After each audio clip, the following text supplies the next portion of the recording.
दुनिया में रूहों, आत्माओं के बारे में बहुत सी बातें विकसित हैं। कई लोगों ने इसका आभास किया है तो कई लोग इन्हें देखने का भी दावा करते हैं। इन रूहों के अस्तित्व में कितनी सच्चाई होती है, इसके बारे में लोग अलग अलग राय देते हैं। लेकिन क्या हो जब आप किसी ऐसी जगह पर जाएं जिसके बारे में आपने बहुत कुछ सुन रखा हो और उस जगह पर आपकी किसी ऐसी ही अदृश्य शक्ति से सामना हो जाए। रूहों, आत्माओं या फिर किसी भी अदृश्य शक्ति का शारीरिक रूप से कोई अस्तित्व नहीं होता है, लेकिन ये बेमिसाल शक्ति की मालिक होती हैं। जरा सोचिए, जब कोई बगैर शरीर के इतना शक्तिशाली हो कि वो आपको अपने होने का आभास करा देता हो, वो वास्तव में कितना भयानक होगा। रूहों के बारे में लोगों के दिमाग में कुछ सवाल हमेशा कौंधते हैं कि वो हमेशा एकांत में ही क्यों रहती है, या फिर वो सामने क्यों नहीं आती, वगैरह वगैरह। हम आपको बता दें कि उन्हें हमारे सामने आने में कोई समस्या नहीं होती है। दोष हमारे आँखों में होता है। वो दुनिया के हर कोने में हर समय मौजूद रहती हैं, बस हम उन्हें देख नहीं पाते हैं। उनकी उपस्थिति का अंदाज़ा आप इसी से लगा सकते हैं कि वो शायद इस समय यह वीडियो देखते समय आपके आसपास मौजूद हो सकती हैं। एक बात इनके बारे में कही जाती है कि जब इनके बारे में सोचा जाता है या फिर इन्हें याद किया जाता है तो ये और शक्तिशाली हो जाती हैं और आपके सामने आ सकती हैं। एक सवाल और जो कि अमूमन लोगों के दिमाग में आता है कि इन आत्माओं का जन्म कहाँ से होता है, तो मैं आपको बता दूं कि रूहों का जन्म जीवों की मौत के बाद होता है। रूहें या आत्माएं केवल इंसानों की ही नहीं होती हैं, ये जानवरों की भी होती हैं। जहाँ तक रहा सवाल इनके आकार या फिर संरचना का, तो वो सदैव विचित्र ही होता है, जैसा कि हम इंसान पहले कभी नहीं देखे होते हैं। आज हम आपको इस वीडियो में सिंगापुर के एक ऐसे अस्पताल के बारे में बताएंगे जो कि जापानी सैनिकों के इलाज के लिए बनाया गया, लेकिन वो उनकी कब्रगाह बन गया। आइए चलते हैं मौत की उस भयानक सफ़र पर, जहां हम आपको बताएंगे पुराने चंगी अस्पताल के बारे में। चंगी अस्पताल का निर्माण सन 1930 में कराया गया था। यह अस्पताल नॉर्थवन रोड के किनारे चंगी गांव के पास बनाया गया था, इसलिए इसका नाम चंगी अस्पताल पड़ गया। उस समय यह एक मिलिट्री अस्पताल हुआ करता था। द्वितीय विश्व युद्ध के दौरान सिंगापुर के चंगी गांव के आसपास जापानियों का कब्जा हो गया था। उस समय हजारों की संख्या में जापानी सैनिक इस अस्पताल में लाए गए थे। इस अस्पताल में उन सैनिकों का इलाज किया जाता था। इलाज के दौरान इस अस्पताल में सैनिकों को उपचार देने के लिए पर्याप्त साधन मौजूद नहीं थी। इसके अलावा रोजाना सैकड़ों की संख्या में घायल जवानों के आने का सिलसिला जारी था। उस समय इस अस्पताल में नर्स, चिकित्सक और कुछ सुरक्षाकर्मी भी थे। सैनिक इतने ज़्यादा घायल होते थे कि उनको बचाना कठिन होता था और देखते देखते हजारों की संख्या में जवानों की मौत होने लगी। अस्पताल में हो रही इन मौतों के कारण अस्पताल में एक भयानक बीमारी ने जन्म ले लिया और यह बीमारी अस्पताल के स्टाफ में भी फैल गई। इस अस्पताल में काम करने वाले 2 नर्सों की भी बीमारी के चलते मौत हो गई। इसके अलावा एक चिकित्सक की भी मौत हो गई। यह अस्पताल एक बहुत ही विशाल भवन था। इसमें कई ब्लॉक थे, साथ ही इसमें बहुत ढेर सारे वार्ड भी थे। अस्पताल में रूहों का बसेरा लगातार हो रही मौतों के कारण यह अस्पताल उस समय एक मनहूस जगह बन चुकी थी। उस समय जो जवान घायल अवस्था में लाए गए थे, उसमें से बहुत कम ही जिंदा वापस जा सके थे। ज़्यादातर जवानों की वहीं पर मौत हो गई थी, जिसके कारण उस अस्पताल में मर चुके जवानों की रूहें भटकने लगीं और देखते देखते कुछ दिनों में वहीं उनका बसेरा हो गया। उस समय से लेकर आज तक उन जवानों की रूहों को उस अस्पताल में साफ महसूस किया जाता है।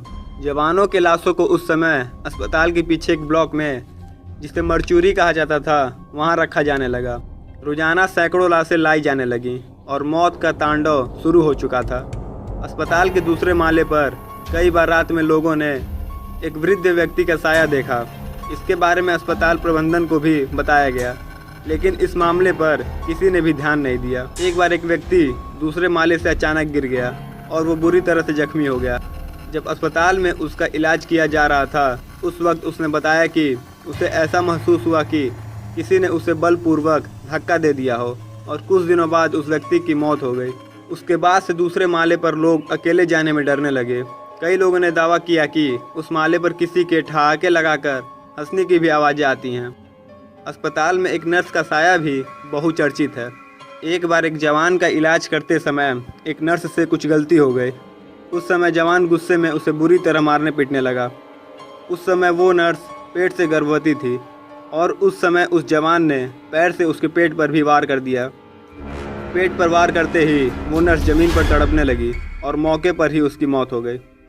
तब से लेकर आज तक कई बार उस नर्स के साये को वहाँ देखा गया है।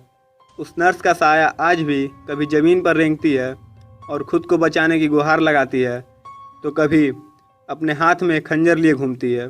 एक व्यक्ति ने दावा किया कि जब वो अस्पताल के तीसरे माले पर गया तो उसने वैसी ही एक महिला का साया देखा था, और जब उसने उसके करीब जाने की कोशिश की तो वो वहाँ पर महिला और बच्चे की रोने की आवाज़ आने लगी, जिसके कारण वो वहाँ से भाग खड़ा हुआ। अस्पताल में जिंदा चौकीदार का भूत इस अस्पताल में कहीं भी मिल जाता है। इस चौकीदार के बारे में कई लोगों ने दावा किया है कि उन लोगों ने उससे बात भी की है। कुछ ऐसा ही मामला दो भाइयों के साथ भी हुआ था। दोनों भाई अपने स्कूल से वापस लौटकर इस अस्पताल में घूमने के लिए आए थे। अस्पताल के गेट पर आकर उन्होंने अपनी बाइक खड़ी की और अस्पताल के अंदर दाखिल हो गए। अभी वो कुछ ही दूर गए थे कि अस्पताल का चौकीदार उनके पास आ गया। क्योंकि दोनों भाई पहली बार उस अस्पताल में आए थे और पूरा अस्पताल वीरान था, तो उन दोनों भाइयों ने उससे बात करनी शुरू कर दी। जब वो कुछ दूरी पर बात करते गए और दूसरे माले पर पहुंचे तो चौकीदार ने एक भाई का हाथ पकड़ लिया और कहा कि बस बहुत घूम लिया तुम लोगों ने, अब घर जाओ। जैसा कि दोनों भाइयों ने बताया कि उस आदमी के पास से भयानक बदबू आ रही थी और उसकी आवाज़ भी काफ़ी भारी थी। जब उसने ये बात कही तो हम डर गए, क्योंकि कई बार हम लोगों ने उस अस्पताल के बारे में सुना था और अंधेरा भी हो रहा था, इसलिए हम वापस आने लगे। जब हम वापस आ रहे थे तो हमने चौकीदार से पूछा कि आप कहाँ रहते हैं, तो चौकीदार ने उसी तरफ इशारा किया जिधर उसने हमें जाने से रोका था। फिर हमने पूछा कि आप यहाँ क्या करते हैं, तो उसने बताया कि मैं कई सालों से इस अस्पताल में लोगों की सेवा करता हूँ, लेकिन मुझे बहुत दुख है कि यह अस्पताल अब बंद हो गया है, लेकिन मैं इसे नहीं छोड़ सकता। इतना कहकर वो सीढ़ियों से नीचे उतरने लगा। हम दोनों उसके पीछे पीछे नीचे उतरे, लेकिन वो नीचे कहीं भी नहीं था। इतना देखकर हम दोनों वहाँ से निकल गए और बाइक के पास आ गए। हम दोनों काफ़ी डरे हुए थे और जल्दी जल्दी में बाइक का लॉक भी नहीं खोल पा रहे थे। इसी समय एक भाई की नज़र दूसरे के हाथ पर पड़ी, जिसका हाथ वो उस चौकीदार ने पकड़ा था। उसके कलाई पर एक काला निशान बन गया था। इतना देखते ही दोनों घबरा गए और वहाँ से भाग निकले।